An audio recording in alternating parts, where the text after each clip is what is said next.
cetaknya itu kurang bagus, berarti oh printability-nya kurang nih gitu. Kayak gitu. Nah, para ahli kertas dan peneliti grafika merumuskan definisi printability adalah sekumpulan istilah yang digunakan untuk mengungkapkan sifat-sifat fisik dan kimia dari kertas. Nah, sifat fisik dan kimia dari kertas. Kertas itu sifat fisiknya apa? Ada yang tahu? Kalian sudah belajar kan material kertas dan karton? Coba sekarang dijawab. Nova bisa? Silakan. Gramatur, Bu. Gramatur itu apa? Ketebalan. Ketebalan. Oke, beratnya ya, gramaturnya. Terus apa lagi? Ada lagi yang lain? Daya serat, Bu. Apa? Daya serat. Daya serap air Ya, sama daya. Ada porosity. Terus ada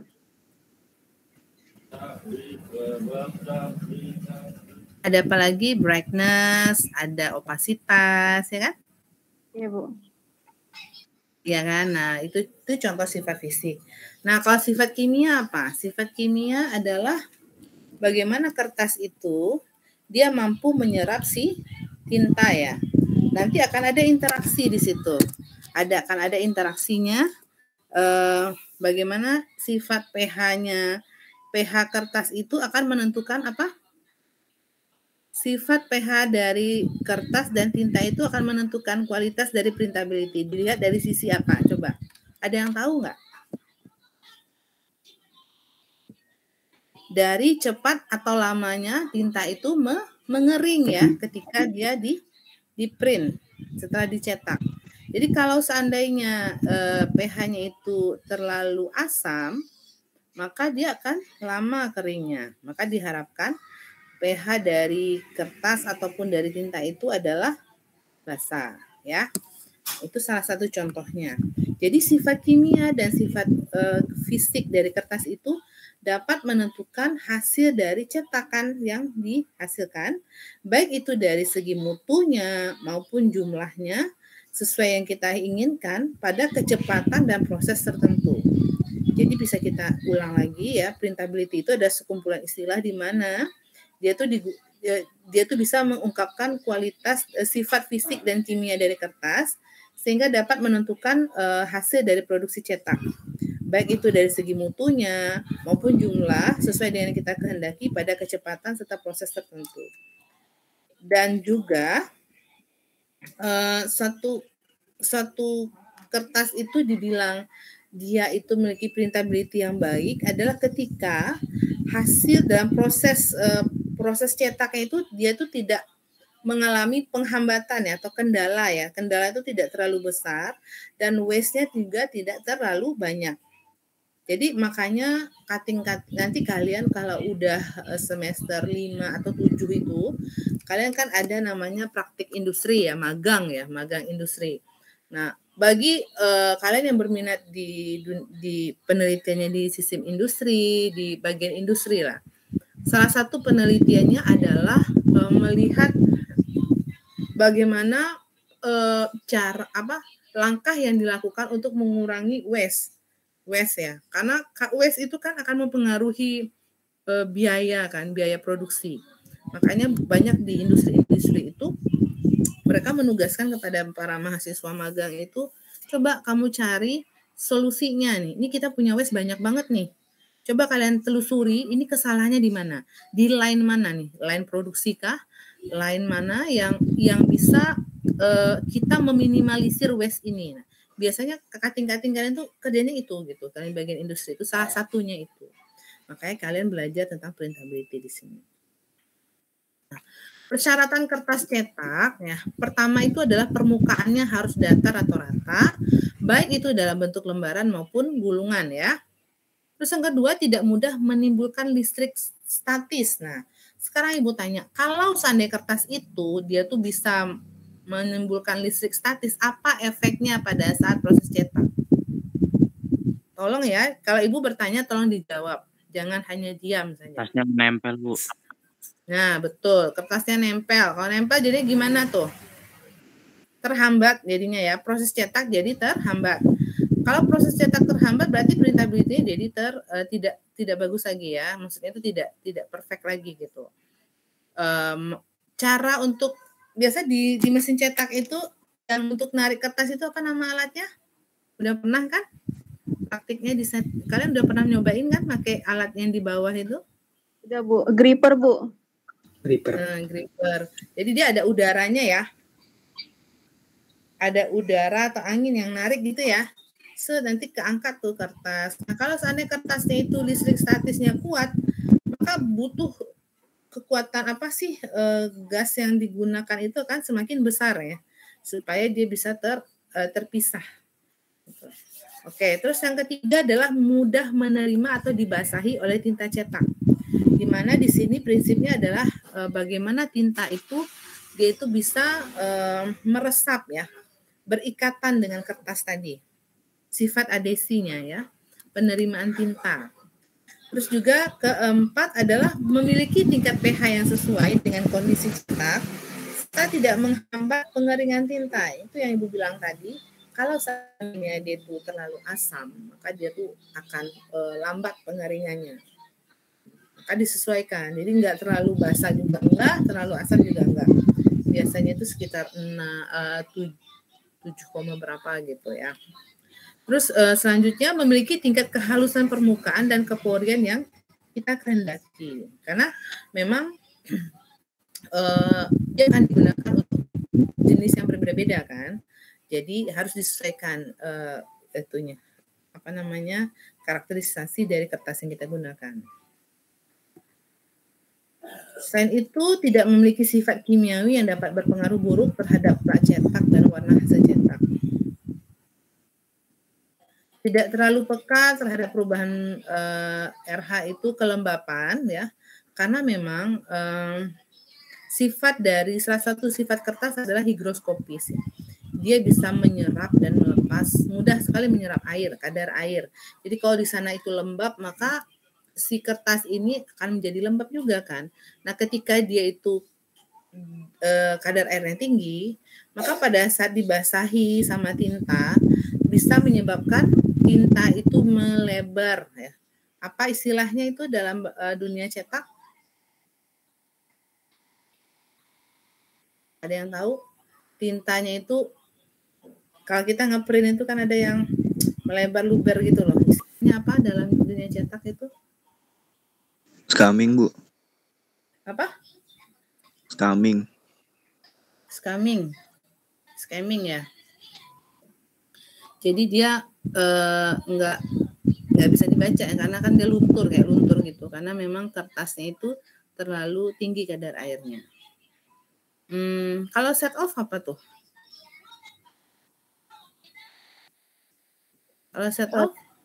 Penularan, Bu. Cetakannya menular. Hah? Cetakan satu menular ke cetakan lain gitu, Bu. Oh, itu ya, lengket yang lain gitu ya? Iya, masih kurang kering gitu, Bu, tintanya. Nah, iya, bisa. Jadi salah satunya itu nggak hanya scamming saja, tapi set off juga bisa terjadi ketika kertas itu tidak peka terhadap perubahan kelembapan atau RH. Terus juga memiliki ketahanan terhadap cabutan atau picking ya. Jadi kita nggak pengen ketika kita mencetak itu nanti tinta itu kecabut ke bawah, jadinya jelek kan. Nah, ini adalah dia akan mempengaruhi kualitas dari printability. Terus tidak menimbulkan pendeban atau serat dan partikel halus yang lepas. Karena kan kertas itu ada fillernya kan, ada filler dan sizernya. Nah, kalau seandainya fillernya itu terlalu banyak, nah, bisa jadi tuh nanti pada saat kertasnya itu berdebu gitu kan, dan itu kan mempengaruhi hasil cetakan juga. Selanjutnya memiliki sifat optik yang dikehendaki sesuai dengan fungsinya, tidak menimbulkan keausan pada plat cetak ya, karena biasanya kalau seandainya pH-nya itu tinggi, berarti dia sifatnya asam, akan terjadi korosi mungkin ya tadi, interaksi kimia ya, sehingga plat cetaknya itu enggak ada bagian yang terkikis atau yang berkarat. Terus memiliki elastisitas dan kemampatan dikehendaki. Kalau kertas itu terlalu kaku, dia akan mudah sobek kan ya. Tapi enggak juga terlalu elastis. Jadi memang ada porsinya gitu.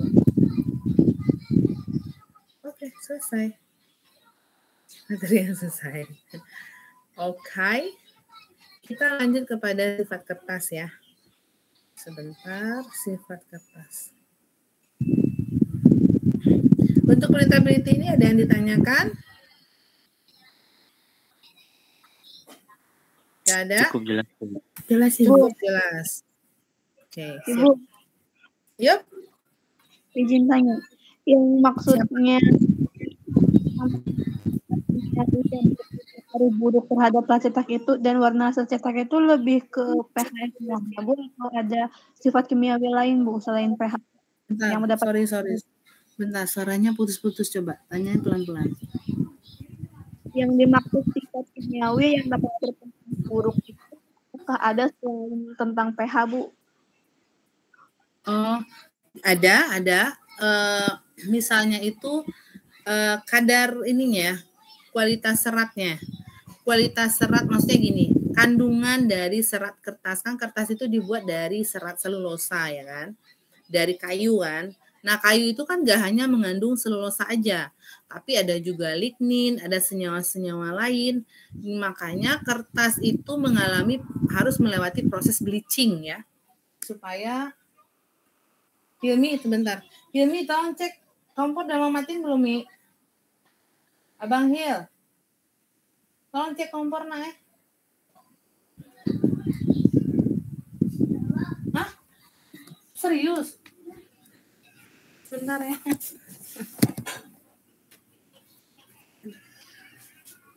Kasih nyala kompornya.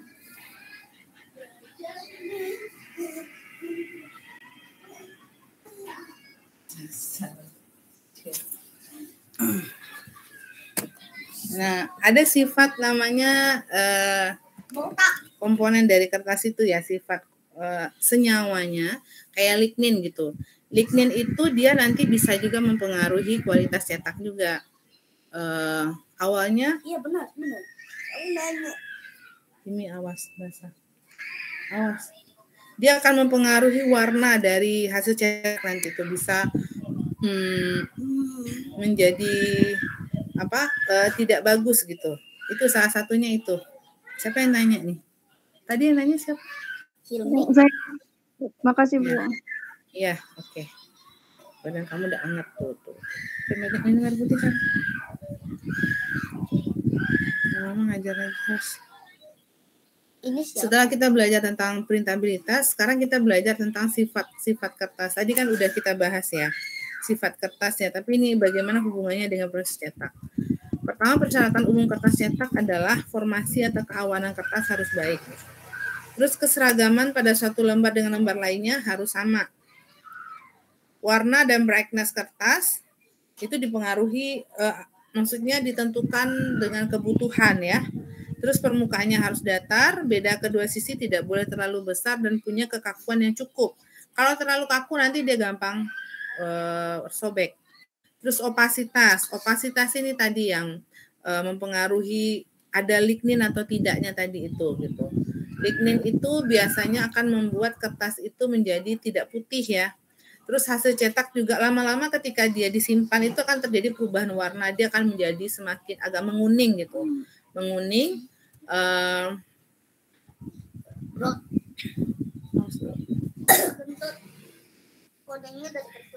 Kita akan bahas satu-satu.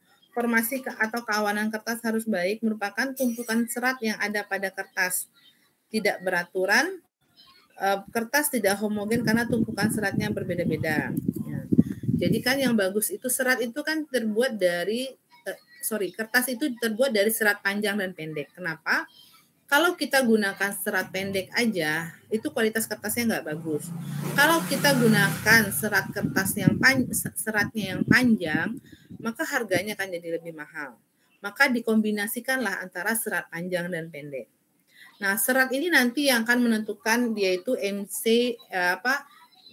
mesin direction, yang dia tuh searah dengan mesin dan tidak searah dengan mesin, yang membuat nanti bagaimana si tinta ini mudah dibasahi pada kertas. Itu menentukan juga ya serat ini, arah seratnya. Nah, batas toleransi ketidakhomogenan kertas adalah 4%. Jadi nanti kalian belajar, kalian nanti praktikum ya, menghitung kehomogenan kertas ya, batas toleransinya. Ketidakhomogenan kertas bisa menyebabkan sifat tembus cahaya pada kertas itu menjadi berbeda, daya serap tintanya, brightness-nya, opasitasnya, kekasarannya, ketahanan sobek, ketahanan lipat, kekakuan, dan gramaturnya menjadi berbeda-beda. Nah, kalau kita ingin, kita kan kertas itu gramaturnya ada yang 75, ada yang 80, ada yang 130, macam-macam ya. Itu kan berdasarkan sama tingkat kebutuhannya atau fungsinya. Nah, jangan sampai karena ketidakhomogenan kertas itu sehingga dia akan mempengaruhi karakteristik dari kertas. Ya udah, alhamdulillah. Udah kenyang ini. Alhamdulillah. Buang usah saya.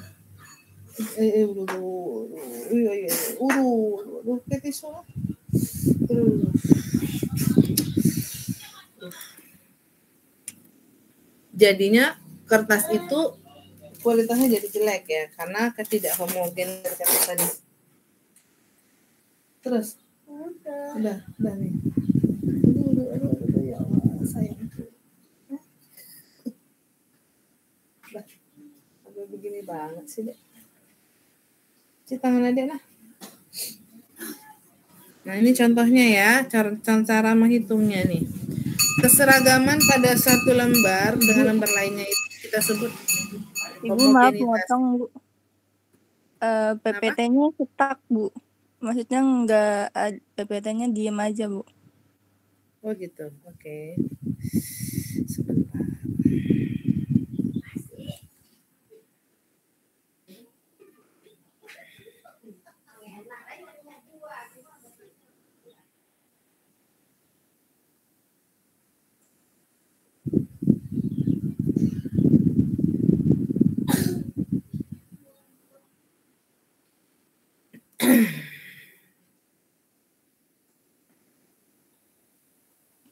Kalau ini udah? Sudah, Ibu. Sudah ya. Nah, ini nih bilang tadi batas toleransi ketidakhomogenan kertas itu adalah 4%. Nah, gimana cara ngitungnya ya? Misalnya nih, kita kan pakai kertas kan kalau kita beli kertas itu udah ada dikasih tahu kan kertasnya berapa gramaturnya ada 80, ada 75, ada 130. Misal kita pakai kertas yang 80 GSM. GSM ini adalah gram per meter per segi ya. Maka berapa toleransi homogen dari kertas tersebut? Caranya adalah 80 dikali 4%, karena kan tadi toleransinya batasnya adalah 4%. Kita dapat 3,2. Maka untuk menghitung batas toleransinya, batas itu kan ada batas atas dan batas bawah ya kan, makanya plus minus 3,2. Jadi 80 pertama 80 kita tambahin 3,2 dulu, atau 80 kurang 3,2. Maka range-nya adalah si kertas tadi nggak boleh kurang dari 76,8, tapi nggak boleh lebih dari 83,2. Nah, kalau seandainya dia lewat dari itu semua, misalnya dia lebih kecil dari 76,8 atau dia lebih besar dari 83,2, maka kertas tersebut tidak homogen. Bisa paham? Bisa paham? Mohon Bu, bisa diulang lagi Bu, isinya Bu. Oke. Tadi kita belajar tentang syarat kertas yang sifat homogenitas dari kertas. Kertas itu kan dia terbuat dari serat panjang dan serat pendek ya. Nah, serat panjang dan serat pendek ini terkadang ada yang nggak beraturan posisinya. Sehingga bisa jadi juga karena tumpukan ya, sehingga seratnya menjadi berbeda-beda, ya kan? Memang seratnya berbeda, tapi nggak terlalu signifikan gitu loh. Karena tumpukan, jadinya perbedaan itu signifikan. Kita pengen tahu ini kertas yang kita gunakan ini masih homogen atau tidak. Karena ketika kertas itu tidak homogen, maka dia akan mempengaruhi sifat kimia dan sifat fisik dari kertas, yaitu sifat tembus cahayanya, daya serap tinta, brightness, opasitas. Ini lebih kepada, ini bukan sifat kimia, tapi sifat fisikanya. Sifat fisik dari kertas, sifat tembus cahayanya, daya serapnya, brightness-nya, opasitasnya, kekasaran, ketahanan sobek, ketahanan lipat, kekakuan, dan gramatur akan menjadi berbeda. Dan ini akan mempengaruhi hasil dari printability nanti. Makanya seorang sarjana terapan harus bisa menghitung toleransi kehomogenan suatu kertas cetak. Caranya gimana? Batas toleransi adalah 4%. Kalau seandainya berat kertas itu gramaturnya adalah 80 GSM, maka cara menghitungnya 80 kita kali 4%. Nah, yang namanya batas itu pasti ada plus dan ada minusnya. Batas atas dan batas bawah. Jadi kalau kita pengen tahu batas atasnya berarti 80 kita tambah 3,2. Ya kan? 3,2 ini kan hasil dari 80 kali 4%. Kalau kita pengen tahu batas bawahnya, maka 80 kita kurang 3,2. Nah, maka jika nilai dari hasil homogen dari kertas tadi setelah kita hitung, nanti kan kalian akan hitung ya berat kertas. Ada caranya. Kalau dia itu lebih besar dari 83,2 atau dia lebih kecil dari 76,8 GSM, maka kertas tersebut tidak homogen. Paham? Ibu, yang dihitung untuk yang biar bisa tahu di antara batas atas sama batas bawah itu berarti tetap jumlah GSM-nya dong? Yes.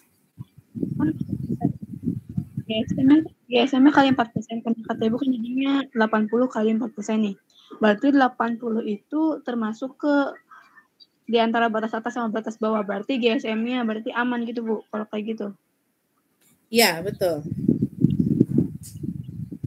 Pokoknya dia di antara kecil 768, besar dari 83,2 berarti dia aman, dia homogen. Kalau di luar itu berarti dia tidak homogen. Ibu, saya izin tanya, Bu, kalau misalkan Ibu ya. Ya. Misalkan apa? Yang dimaksud sama Ibu tidak homogen itu berarti setiap kertas kan punya GSM sendiri-sendiri. Nah, jadi kertas itu yang diukur, Bu. GSM-nya kalau yang 10% itu secara keseluruhan itu. Iya. Nanti kan gini loh, nanti kalian tuh kan nanti Ibu kasih nih kertas praktikum, nanti kalian dapat kertas 80 kata Ibu kan. Nah kan kertas itu kan disimpan kan, disimpan di ruang penyimpanan, ada ditumpuk. Ruang penyimpanan juga kadang suhunya nggak menentu ya, kadang panas, kadang terlalu dingin, dan itu akan mempengaruhi kelembapan pada ruangan tersebut. Nah itu nanti akan itu mempengaruhi dari homogen kertas jadinya. Makanya sebelum digunakan ya kita harus cek dulu nih kertas yang kita gunakan ini udah homogen atau belum. Nah caranya begitu. Oh di sana labelnya mungkin 70 misalnya 70 GSM. Nah kalian ambil beberapa sampelnya, penghitungannya itu ada 10, kalian potong-potong jadi 10 bagian, nanti hitungnya 10 kali, ngerjain hitungannya itu selama sebanyak 10 kali, nanti dirata-ratakan, nanti dikali 4%. Nah, kalau seandainya hasil beratnya itu nanti di antara 83 sama 76,8 ini misalnya ya, berarti kertas itu udah homogen. Bisa paham?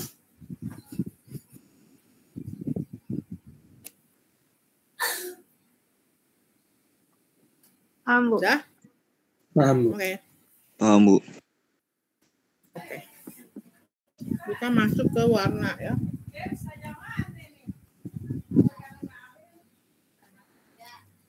Warna dan brightness kertas merupakan pengaruh dari bahan pewarna, jenis serat, filler, dan proses bleaching. Ya. Terus permukaannya datar, maka pemantulan cahayanya menjadi teratur. Pada proses alih tinta akan mempengaruhi ketebalan lapisan tinta yang dialihkan ke material menjadi sama. Nah, beda kedua sisi tidak terlalu besar ya antara felt dan wire. Felt ini bagian yang halus ya, yang tidak bersentuhan dengan wire part, sementara yang wire itu bersentuhan dengan wire part, jadi dia lebih kasar. Kan permukaan kertas itu ada yang kasar, ada yang halus. Kalau yang halus itu namanya felt, yang kasar namanya wire. Nah, proses penyerapan menjadi lebih banyak pada sisi wire karena dia itu kan dia lebih kasar. Kasar karena ada pori-porinya, sehingga dia akan lebih mudah menyerap tinta ya.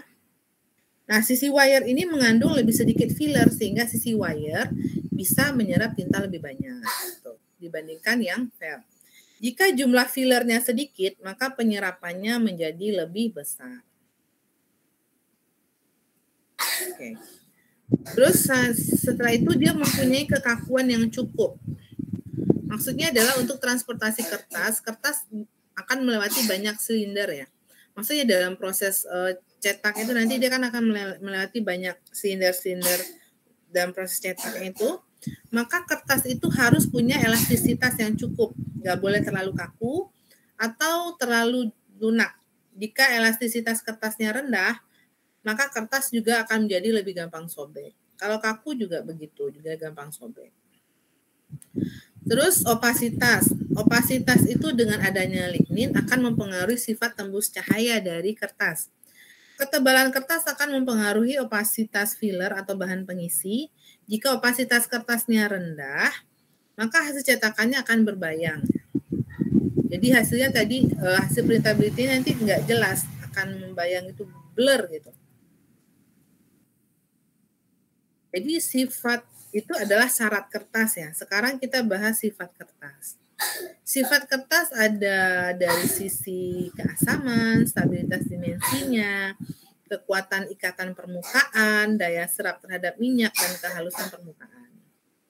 Kehalusan permukaan ini dipengaruhi oleh faktor alih tinta, kehalusan cetak, dan kehitaman atau density. Alih tinta merupakan ketebalan lapisan tinta yang lebih merata. Ya. Kehalusan atau kerataan hasil cetak akan mempengaruhi hasil cetakan yang baik.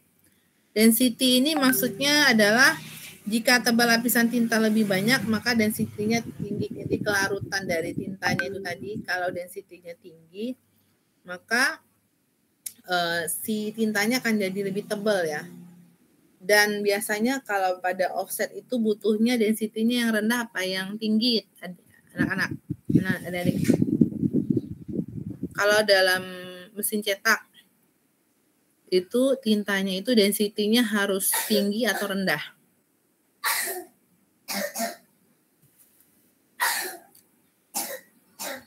Abang minum, Bang. Abang Hilmi. Minum air putih, nah. Hilmi. Abang.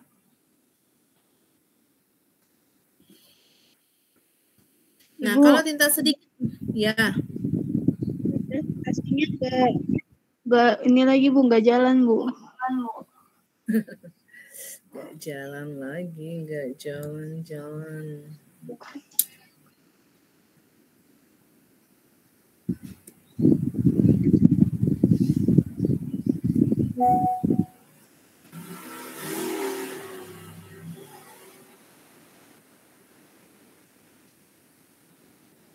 Ini jalan? Iya Bu, udah Bu. Udah ya. Jadi sifat kertas ya, kita lihat dari kehalusan permukaan. Sifat kertas itu dipengaruhi oleh alih tinta. Alih tinta itu maksudnya kemampuan si tinta itu menempel pada kertas ya.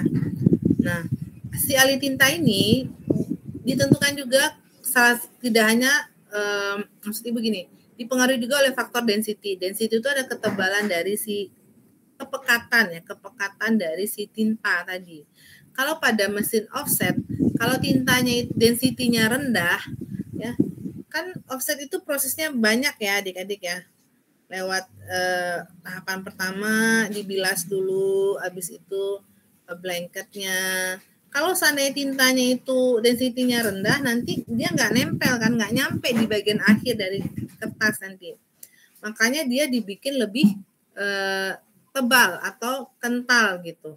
Tapi nggak juga terlalu kental banget. Kalau terlalu kental nanti mesinnya mampet kan. Dan itu akan mempengaruhi proses cetak. Jadi memang disesuaikan ya. Jadi terlalu encer tidak, terlalu kental juga tidak. Jadi antara kental iya, tapi nggak terlalu kental banget gitu. Nah. Tinta sedikit maka permukaan akan menjadi halus. Ketebalan lapisan tinta tidak akan mempengaruhi tinta secara signifikan katanya ya. 0,1 sampai 0,3 merupakan density yang maksimal untuk tinta. Terus ini berubah nggak? Enggak, Bu. Udah, oke. Enggak. Setelah itu ada lagi sifat kertas yang lain adalah daya serap minyak. Bagaimana tinta itu bisa menyerap minyak. Ini juga merupakan sifat alih tinta atau penyerapan tinta cetak, di mana komponen cair diserap oleh pori-pori kertas. Makin banyak jumlah pori, maka penyerapannya juga akan semakin besar dan cepat. Tadi yang paling banyak menyerap tinta apa? Vel atau wire? Wire. Wire. Oke, bagus.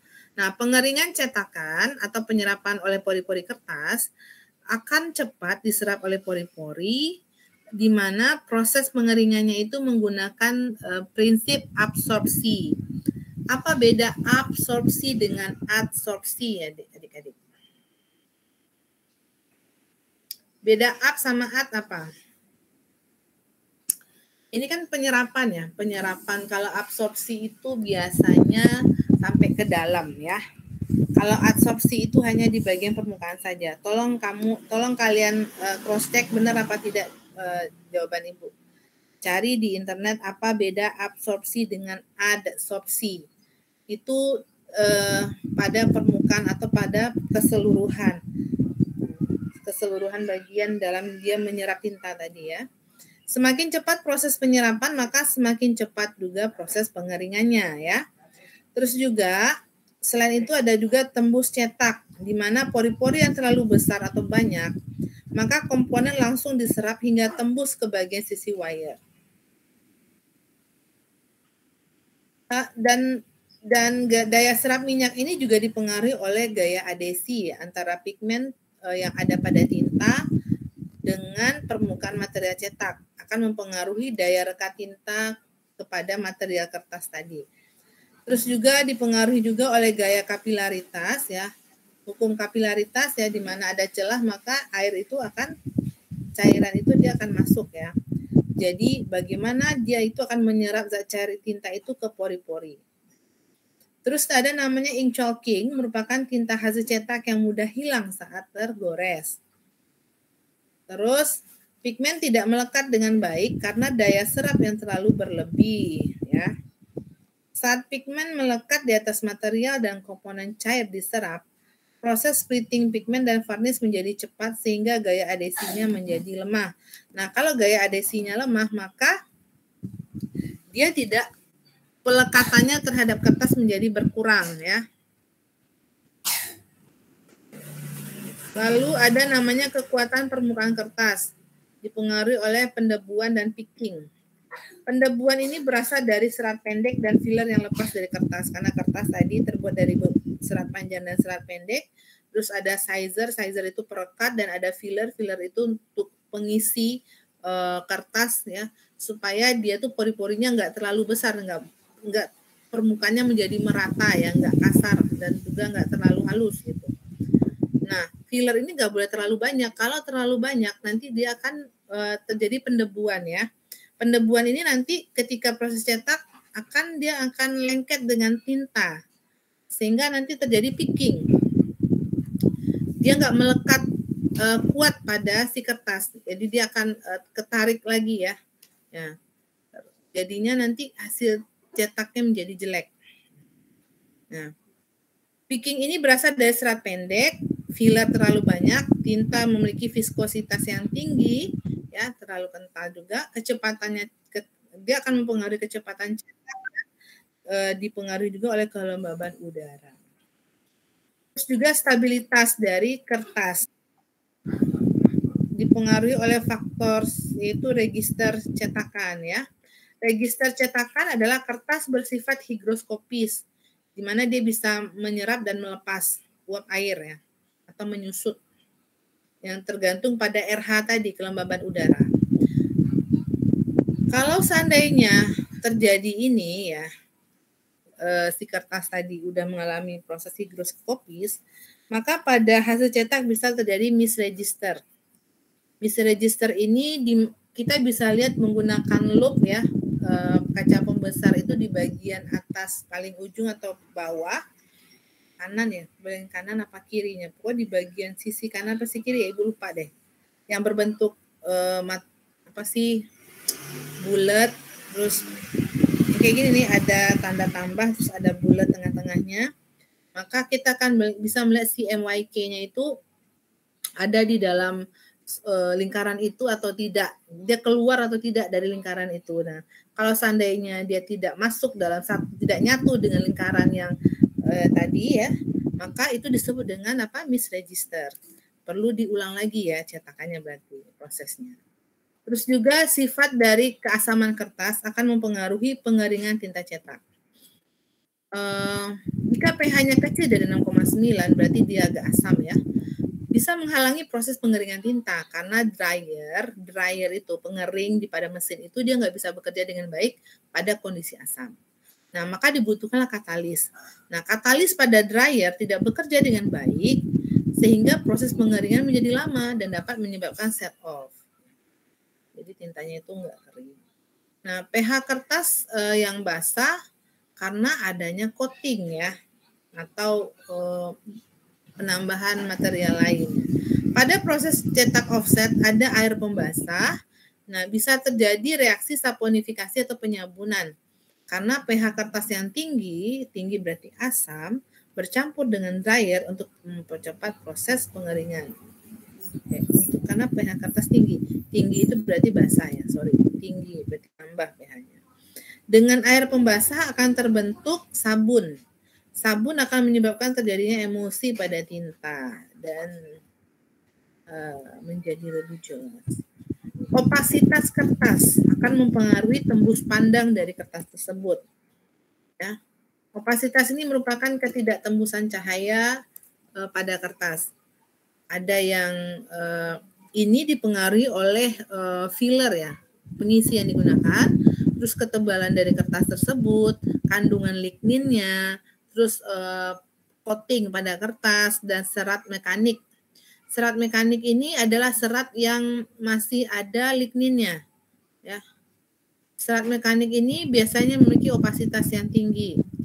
Serat selulosa transparan tambah filler digunakan untuk menghalangi tembus pandang sehingga menjadi opas, jadi nggak kelihatan ya. Kalau kertas itu masih tembus pandang berarti opasitasnya kurang. Sampai sini ada yang mau didiskusikan, silakan adik-adik.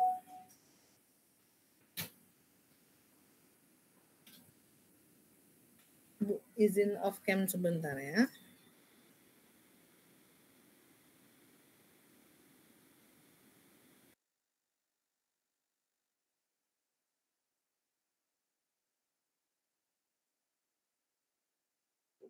Ibu izin bertanya.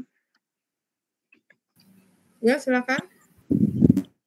Tadi pH kertas yang terlalu tinggi itu dikarenakan coating yang kalau misalkan dicampur sama air pembasah itu dapat menyebabkan saponifikasi. Nah, itu ada cara khusus nggak Bu untuk mengendalikan kemungkinan tersebut? Karena kan kalau misalkan nggak dikendaliin dapat menyebabkan saponifikasi.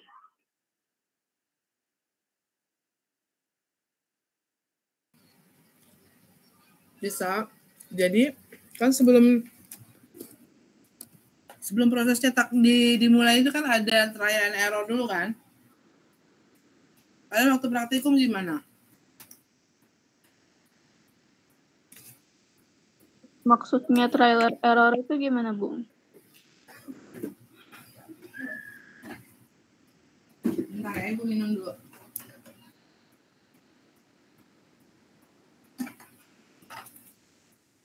Seingat Ibu, kalau kita melakukan proses cetak itu, si operatornya itu nggak akan langsung lakukan proses cetak, dia kan pasti ngecek dulu nih kadar pH dari air pembasah, kadar ada air pembasahnya ya kan? Ada tuh yang di paling ujung itu loh, kita cek pH-nya itu loh. pH-nya itu harus ingat nggak? 4,5 sampai 5,5. Nah, itu nanti ada hitung-hitungannya. Sehingga nanti bisa diketahui nih, oh ini udah kondisinya udah maksimal nih, udah optimal nih, maka baru bisa dilakukan proses cetak gitu. Selain dari coating apalagi ya? Toh Ibu itu sih yang sudah pernah Ibu lihat itu, ya di awal itu nanti dia coba dulu trialnya. Karena kan kalau plat itu kan dibasahi air dulu kan, baru nanti diinin sama tinta kan. Kalau seandainya prinsip dari offset apa adik-adik?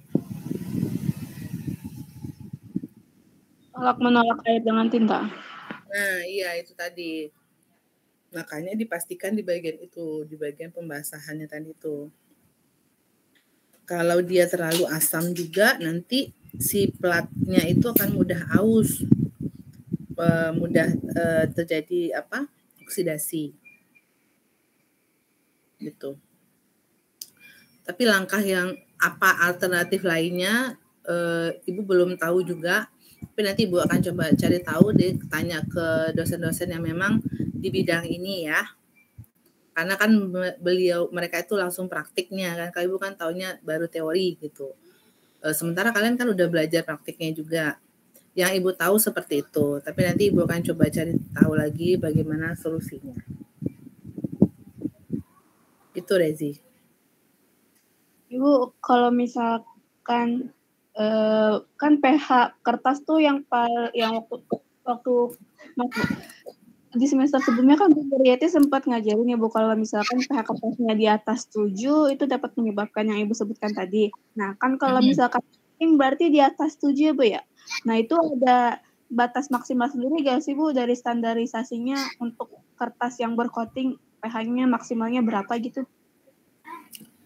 Itu kita bisa lihat, cek lagi di SNI ya, standar ininya. Biasanya ada, tapi coba dicari aja. Karena memang iya, dia bisa menjadi basah itu kan pasti harus ada tambahan dari senyawa lain kan. Salah satu itu dengan cara coating tadi. Berapa maksimal pH-nya itu ditentukan dari fungsi dari si kertas itu nanti. Terkadang kan dia tuh bisa digunakan sebagai apakah dia kemasan. Biasa kalau offset ini kan kemasannya apa nih? Kemasan primer apa sekunder? Sekunder biasanya sih, banyaknya. Nah, sekunder kan. Itu tadi dia disesuaikan dengan fungsinya. Kalau dia itu terlalu basah banget, kayak nggak boleh juga gitu kan ya. Pasti ada efeknya nanti. Dia punya range, nah dia ada range-nya berapa maksimalnya itu, tapi detailnya berapa Ibu nggak tahu. Ibu nggak tahu berapa detailnya. Pasnya itu berapa Ibu, karena kan setiap fungsi dari kertas itu beda-beda ya. Misalnya untuk kemasan basah, misalnya kemasan produk apa, dia pasti punya standarisasi tersendiri gitu. Tergantung dari fungsi kemasannya tadi. Terima kasih. Kita sama-sama cari aja. Setahu Ibu tuh ada standarnya. Oke, ada lagi, silahkan. Atau mungkin ada yang mau menambahkan teman-teman di sini, silahkan, tidak masalah. Jadi jawaban tuh nggak harus serta-merta dari Ibu ya. Ibu hanya sebagai fasilitator aja. Kalau proses belajar mah kalian proses belajarnya sepanjang hayat kan. Sepanjang waktu.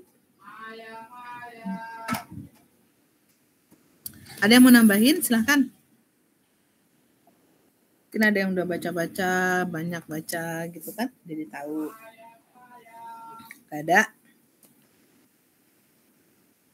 Ada lagi yang mau bertanya? Pertanyaan bagus sekali, thank you Rezi. Ada lagi yang lain? Silahkan. Tapi kalian pernah sempat nyoba nggak sih pakai alat yang di bawah itu? Pernah Ibu. Ya, bersyukur lah ya, soalnya Ternyata alat tuh sekarang lagi rusak. Dan proses perbaikannya lumayan dan butuh waktu yang lama juga gitu.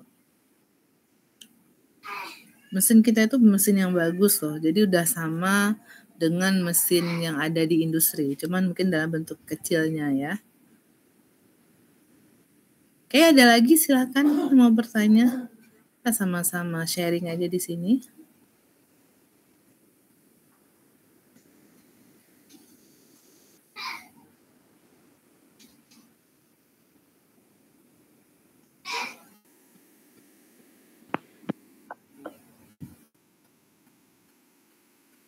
Nggak ada?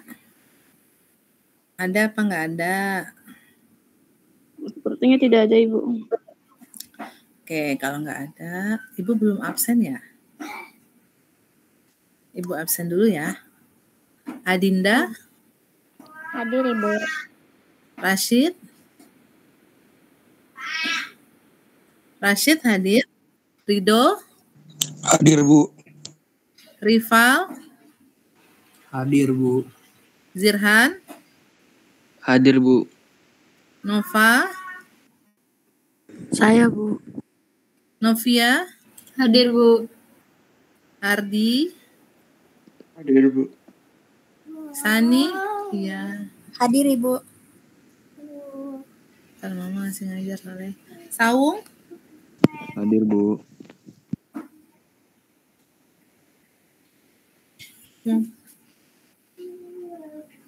Hah? Nggak boleh, ada sakit sayang. Alfa? Hadir, Bu. Talia?